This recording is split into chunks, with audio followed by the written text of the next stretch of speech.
Hello everyone, स्वागत है आप सभी का एक बार फिर से हमारे यूट्यूब चैनल कुसुम नेट क्लासेस में।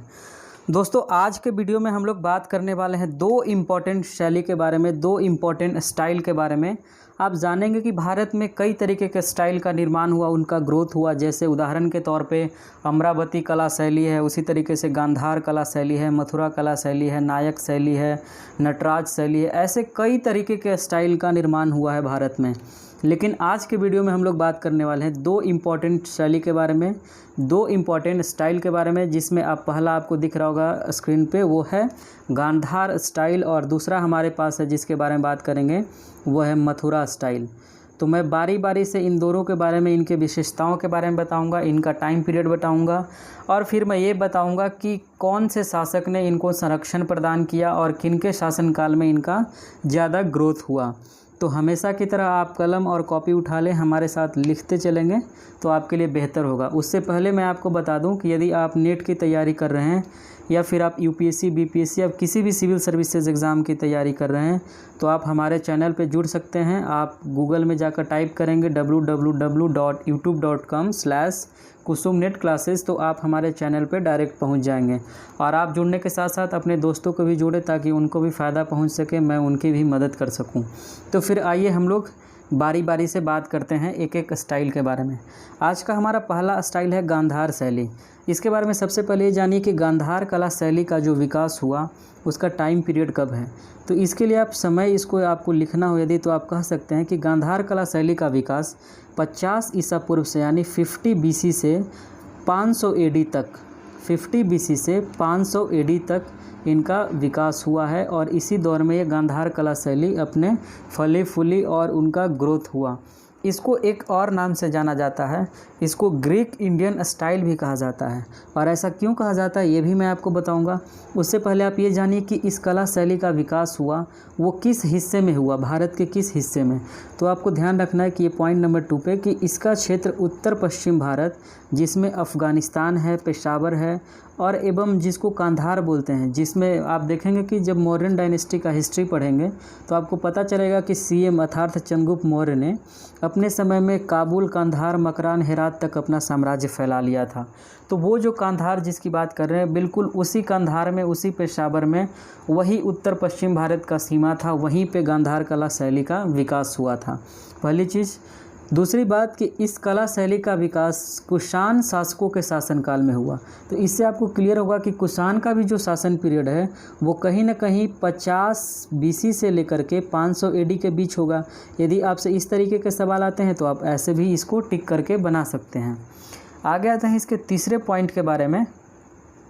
इसका तीसरा पॉइंट यह है कि गांधार कला शैली में यदि किसी मूर्ति का निर्माण हो रहा था तो उसमें मूर्तियों को बनाने के लिए किन किन चीज़ों का इस्तेमाल किया जाता था। तो आप ध्यान रखेंगे कि गांधार कला शैली में जो भी मूर्तियां बनाई जाती थी, उन मूर्तियों के बनाने के दौरान उनके लिए नीले धूसर बलुआ पत्थर, ठीक है, नीला धूसर, इसको बोलते हैं ब्लू ग्रे बलुआ स्टोन का प्रयोग किया जाता था। और बाद में जब आगे चलेंगे 500 AD के आसपास, तब इसमें मिट्टी और प्लास्टर का भी प्रयोग किया जाने लगा था। तो अब सबसे पहले सवाल यह आए कि जब गांधार कला शैली का निर्माण हुआ तो उस दौरान उनमें किन चीज़ों का प्रयोग किया जा रहा था मटेरियल के रूप में। तो आप टिक कर सकते हैं कि नीले धूसर बलुआ पत्थर का। और जब ये आए कि आगे चल कर के उसमें किन किन चीज़ों की मिलावटें होने लगी, तो आप कह सकते हैं कि इसमें मिट्टी और प्लास्टर का उपयोग किया जाने लगा था। तो मेरे ख्याल से यहाँ तक आपको क्लियर है। आगे आते हैं चौथे पॉइंट पे, और हमारा चौथा पॉइंट है इस कला पर यूनानी कला, ठीक है, यूनानी कला को एक और बोलते थे, एक और नाम था, इसको बोलते थे हेलेनिस्टिक आर्ट, ठीक है। तो यूनानी कला का इस पर ज़्यादा प्रभाव था। तो दोस्तों आपको पता है कि जब यूनानी कला का इस पर प्रभाव होगा, इसी वजह से इसको भारतीय यूनानी कला भी कहा जाता है, ठीक है। और यूनान जो है चल कर के आ रहे हैं कब, जब शक आ रहे हैं, कुषाण आ रहे हैं, उनसे पहले हमारे यहाँ इंडो ग्रीक शासक आए हैं जो यूनानी हैं, तो उनका प्रभाव हमारे गांधार स्टाइल पे पड़ता है। यहाँ तक क्लियर है। आगे आते हैं। यदि सवाल यह आ जाए कि इसे भारतीय यूनानी कला क्यों कहा जाता है, तो हम लोग कहेंगे कि चूँकि इस पे सबसे ज़्यादा प्रभाव किसी का था तो वो था यूनानियों का, ठीक है। और चूँकि यूनानी चल कर के आ रहे थे उत्तर पश्चिम के हिस्से से, और आप देखोगे कि उत्तर पश्चिम वाले हिस्से पे ही इसका विकास ज़्यादा हो रहा है, तो इस वजह कर इसको भारतीय यूनानी कला के नाम से जाना जाता है। अगला पॉइंट है हमारे पास पॉइंट नंबर 6, इस कला पे ग्रीक रोमन देवताओं का प्रभाव दिखता है। तो मैंने आपको बताया कि जब यूनान से चल कर के लोग आ रहे थे, जिसको ग्रीक भी कहते हैं, तो वहाँ के जो भी देवी देवता होते थे उनको भी इसी आर्ट में बनाया जाता था। जैसे इसको हेलेनिस्टिक आर्ट बोलते थे, इससे सवाल पूछा गया है। तो हेलेनिस्टिक आर्ट में ही ग्रीक के जो ग्रीक रोमन देवी देवता थे उनकी मूर्तियाँ इसी कला के अंतर्गत बनाई जाती थी। तो जब इस स्टाइल और हमारा स्टाइल जो गांधार स्टाइल है वो दोनों मिक्स हो गया तो वो कहलाया भारतीय यूनानी कला। तो जब भारतीय मूर्तियों को बनाया जाएगा हेलेनिस्टिक आर्ट के माध्यम से तो रोमन देवी देवताओं का प्रभाव पड़ना ऑब्वियस सी बात थी। तो इस वजह कर कह सकते हैं हम लोग कि इस कला पे ग्रीक रोमन देवताओं का प्रभाव दिखता है। और आगे आते हैं, आज का इसका लास्ट पॉइंट है कि आप देखोगे कि यदि किसी भी तरीके का कला का विकास होता है तो उसमें किसी खास रिलीजन का योगदान होता है, किसी खास रिलीजन पे वो कंट्रीब्यूट करते हैं, उनके मूर्तियों को बनाते हैं, सेलिब्रेट करते हैं। तो आप देखोगे कि इस कला में, गांधार कला शैली में सबसे ज़्यादा यदि किसी का मूर्ति बनाया गया तो वो बुद्ध का बनाया गया है और इसका जो प्रभाव है सबसे ज़्यादा वो बौद्ध धर्म पे था। ठीक है, तो इसमें महात्मा बुद्ध की मूर्तियाँ बनाई गई है और महात्मा बुद्ध के और सब जो रूप थे, जिसमें एक बोधिसत्व आता है। मैंने बताया था कि बोधिसत्व के कई सारे रूप हैं, जैसे मैत्रेय हैं, जैसे अवलोकितेश्वर हैं। मैंने 2-4 नाम बताया था। आप यदि वो वीडियो नहीं देखें तो आप वो वीडियो को जाकर देख लीजिएगा। तो यहाँ तक क्लियर है। और इसके बाद एक सवाल इससे और आता है कि गांधार कला शैली में अपोलो देवता होते थे। ठीक है, अपोलो देवता जो होते थे, ग्रीक रोमन एक देवता है अपोलो, तो अपोलो देवता का प्रभाव दिखता है। किस पे प्रभाव दिखता है? ग्रीक रोमन आर्ट पे। ठीक है, जिसको आप क्या कह रहे हैं? गांधार कला भी कह रहे हैं। ठीक है, तो मेरे ख्याल से गांधार कला शैली में जितने भी फैक्ट्स हैं मैंने आपको बता दिए हैं, कॉन्सेप्ट भी मैंने बता दिया। आप इसको यदि डिस्क्रिप्टिव भी लिखना हो तो आप पॉइंट को जोड़ करके आसानी से लिख सकते हैं। और आगे आते हैं आज के अपने दूसरे कला शैली पे। और आज का हमारा दूसरा कला शैली है वो है मथुरा कला शैली। मथुरा कला शैली के बारे में सबसे पहले ये जानिए कि मथुरा कला शैली का यदि विकास हो रहा है तो उसका टाइम पीरियड क्या रहा होगा। तो मथुरा कला शैली का टाइम पीरियड है वह है 1st AD से लेकर के 3rd AD तक, यानी पहली शताब्दी से लेकर के 3री शताब्दी तक। लेकिन उसका पीरियड क्या था? 50 BC से लेकर के 500 AD तक। तो इसकी शुरुआत हो रही पहली शताब्दी में और अंत हो रही है 3री शताब्दी में। तो यदि सवाल ये जाए कि मथुरा कला शैली में और गांधार कला शैली में कौन ऐसी शैली थी जो ज़्यादा दिनों तक जीवित रही, तो आप टिक कर सकते हैं कि गांधार कला शैली, क्योंकि वो ज़्यादा दिनों तक जीवित रह सकी। अब इसमें आते हैं कि मथुरा कला शैली के क्या क्या विशेषताएं हो सकती है। इस स्टाइल में किन किन देवताओं का प्रभाव था, किन किन रिलीजन का प्रभाव था और इसको किन शासकों का संरक्षण प्राप्त था। तो पहला पॉइंट हमारे पास है, इस कला शैली को भी कुषाण शासकों का संरक्षण प्राप्त था। ठीक है, तो इसमें भी आप देखोगे कि कुषाण रूलर, चूँकि उस समय 50 AD से लेकर के 500 AD के बीच में भी कुषाण शासक का ही प्रभाव है। तो ऑब्वियसली जब ये 300 AD तक ही है तो इस दौरान भी कुषाण भारत में शासन कर रहे हैं। तो कुषाण शासकों का ही प्रभाव था, उन्हीं का संरक्षण प्राप्त था। किसको? मथुरा कला शैली को।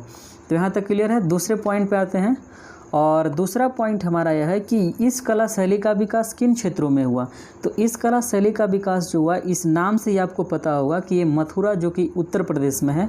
तो मथुरा और कंकाल टीका ये एक जगह है जो कि उत्तर प्रदेश में ही है।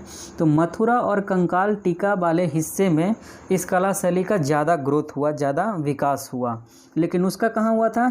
पेशावर में हुआ था, कंधार में हुआ था, अफ़गानिस्तान में हुआ था। यानी एक लाइन में बोलना हो तो उत्तर पश्चिम भारत वाले हिस्से में हुआ था। और आगे आते हैं, तीसरा पॉइंट है कि इस कला शैली में यदि जो मूर्तियां बनाई जा रही थी उन मूर्तियों को बनाने के लिए किन चीज़ों का इस्तेमाल किया जा रहा था।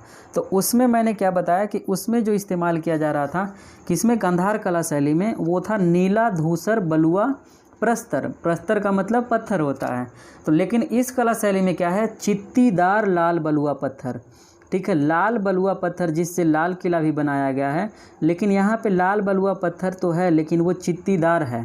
ठीक है, ये ध्यान रखिएगा, इस तरीके के सवाल अक्सर पूछ दिए जाते हैं।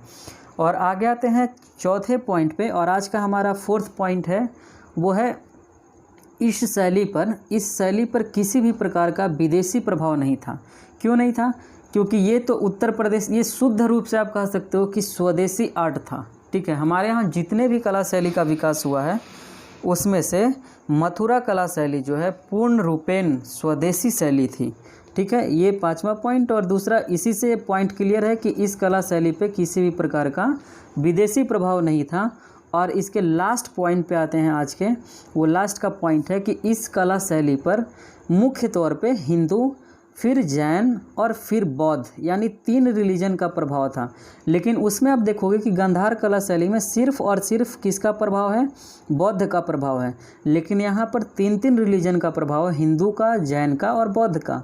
तो इससे एक सवाल यदि घुमा करके पूछ दिया जाए कि गांधार कला शैली और मथुरा कला शैली में कौन ऐसी कला शैली थी जिसमें से 3 रिलीजन, 3 धार्मिक देवताओं के मूर्तियां मिलती हैं, मूर्तियां प्राप्त हुई हैं, मूर्तियां बनाई गई थी, तो आप टिक कर सकते हैं कि वो मथुरा कला शैली थी, ठीक है। तो इसमें आपको कृष्ण की भी मूर्तियां मिलेंगी, महावीर की भी मूर्तियां मिलेंगी और इसमें महात्मा बुद्ध की भी मूर्तियां मिलेंगी। तो सवाल आपसे कई तरीके से पूछे जा सकते हैं, यह ध्यान रखिएगा।